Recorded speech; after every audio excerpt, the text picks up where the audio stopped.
Am I the jerk? Girlfriend secretly paid her family. Part 2.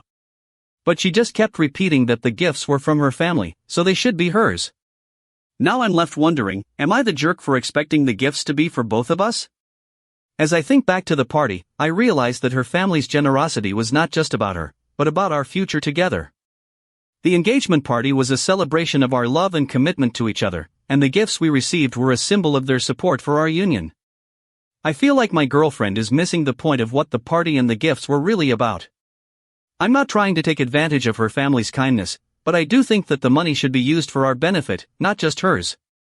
The more I think about it, the more I'm convinced that I'm not being unreasonable. We're getting married, and we're supposed to be a team, working together and supporting each other. If her family wants to give us a gift, it should be something that brings us closer together, not drives us apart.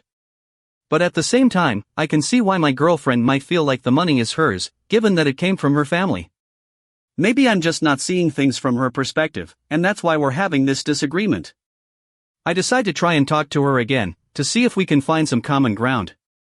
Hey, can we talk about the money again? I ask, trying to sound calm and reasonable. I feel like we're not seeing eye to eye on this, and I want to understand where you're coming from. She looks at me, her expression softening slightly, and I can tell that she's willing to listen. Okay, let's talk about it, she says, and we sit down together to try and work through our differences. Follow for part 3 to find out what happens next. New stories every single day.